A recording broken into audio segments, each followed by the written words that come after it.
Au nom du Père et du Fils et du Saint-Esprit, Amen. Un mot d'abord pour les enfants, et nous reprenons l'explication de la liturgie de la messe. La dernière fois, je vous avais expliqué le rite de l'encensement, et vous allez voir tout à l'heure l'offertoire. Juste après l'encensement, je vais me laver les mains. C'est ce rite que je vais vous expliquer ce matin. Ce rite, on l'appelle le lavabo à cause des premiers mots que le prêtre dit lorsque les enfants de chœur lui lavent les mains. Il verse de l'eau sur ses mains et le prêtre dit « Lavabo inter innocentes manus meas ». Je laverai mes mains parmi les personnes innocentes et je ferai le tour de votre autel, etc. C'est un psaume que Jésus a dit et que le prêtre dit aussi au nom de Jésus. Mais le prêtre tend ses mains comme un mendiant vers les enfants de chœur et les enfants de chœur versent de l'eau pour purifier les mains du prêtre. Alors l'origine de ce geste, elle est d'abord pratique. Le premier objectif, c'est de laver les mains du prêtre. Par exemple, si jamais il y avait de l'encens qui était collé sur ses doigts, l'encens c'est la résine qui a brûlé, eh bien on purifie les mains du prêtre qui vont toucher le corps de Jésus quelque temps après. Et puis il y a une signification aussi spirituelle, plus profonde. Je suis un pauvre pécheur, je tends mes mains vers Dieu qui me lave mon âme, qui lave mon cœur.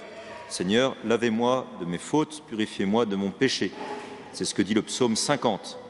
Et en fait, c'est ce geste-là que le prêtre fait aussi. Il ne se lave pas simplement les mains, il lave aussi son cœur et il se reconnaît tout petit.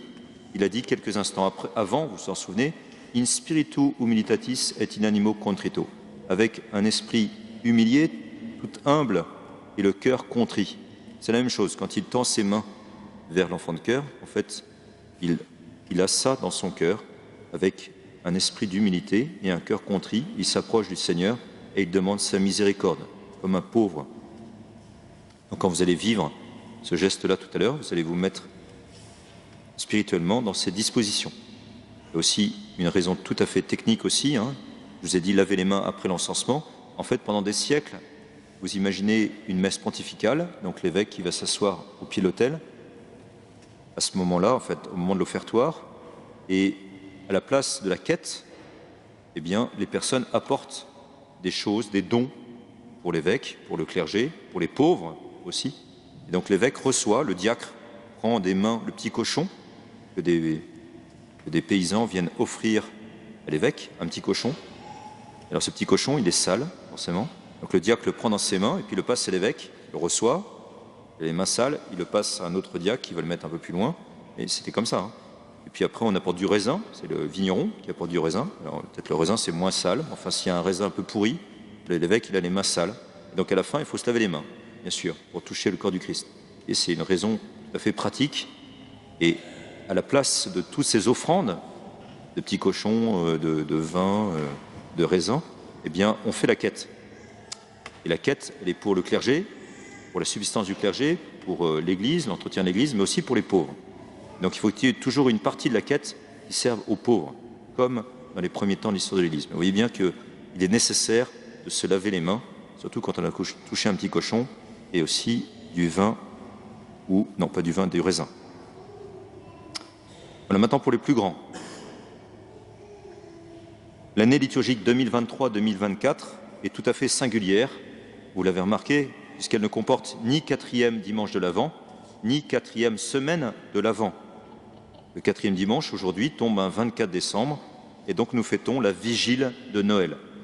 Je remercie la chorale d'avoir bien chanté, très bien chanté, l'introïte et aussi l'Alléluia, qui sont difficiles et très beaux. L'introïte de ce dimanche est vraiment magnifique et surprenant. Aujourd'hui, vous saurez que le Seigneur va venir et qu'il vous sauvera. Et demain matin, vous verrez paraître sa gloire. Cette affirmation se retrouve également dans le graduel et dans l'antienne de communion d'aujourd'hui. L'Église est tellement heureuse qu'elle répète ce mystère sur tous les tons, si je puis dire. Elle radote, elle dit sa joie 3 fois sur des tons différents pour dire la même chose.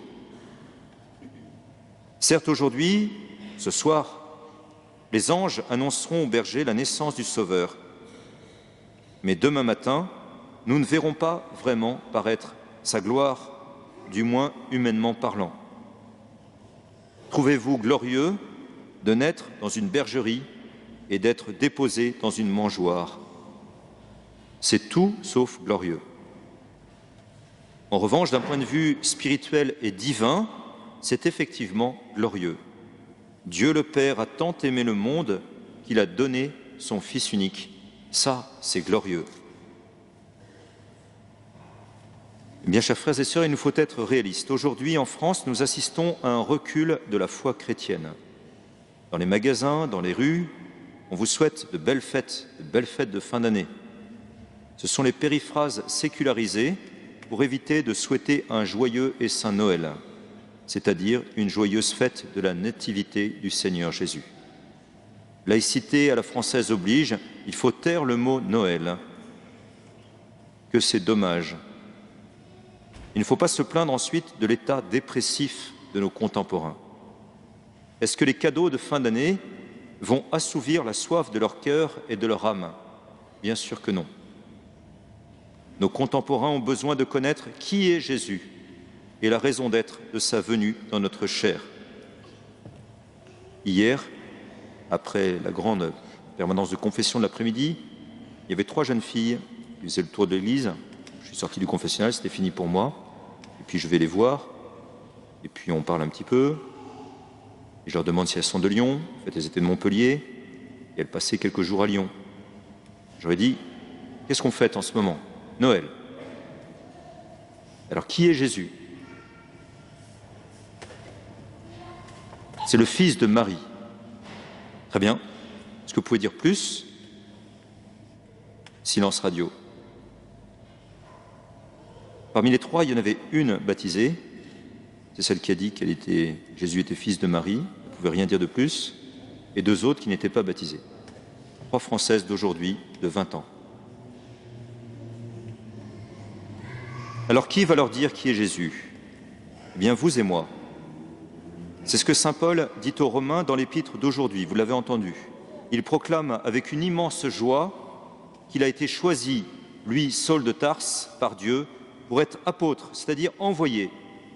Et il ajoute, et vous aussi, vous avez été choisis par Jésus-Christ notre Seigneur. C'est vrai et c'est le mystère.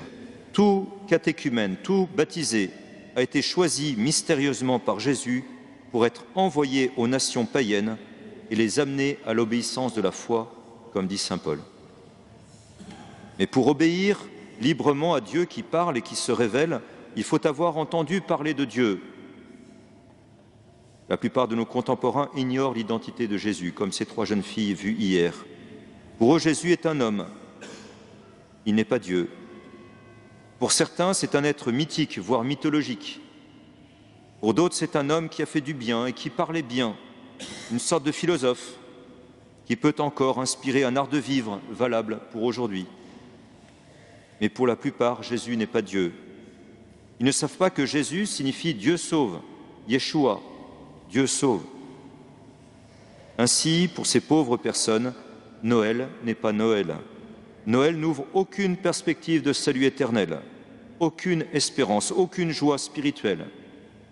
Noël est une fête mercantile qui fait un peu doublon avec le 31 décembre. Peut-être qu'il faudra en supprimer une dans quelques années. Nos contemporains ont besoin d'entendre le verset de l'Alléluia de la messe de la Vigile. Demain sera détruit le péché du monde et sur nous régnera le Sauveur de l'univers. Voilà qui fonde une vraie espérance et une vraie joie. En cette journée qui va nous mener à la vraie joie de Noël, préparons nos cœurs dans la paix et dans le silence. Ce soir pour la messe de la nuit ou demain pour la messe du jour, allons adorer et recevoir le Seigneur, le Sauveur, dans notre cœur, celui qui veut donner à tous les hommes la vie éternellement bienheureuse et une vraie joie profonde dès ici-bas. Hier, ces 3 jeunes filles sont sorties d'église avec chacune un évangile selon saint Luc et sur la première page, mon numéro de téléphone. Merci de prier pour elles, afin qu'un jour, elles m'appellent en me demandant pour l'une, pour l'autre, le baptême, pour la troisième, la première communion, la confirmation, parce qu'elle veut être disciple de Jésus, Sauveur du monde. Amen.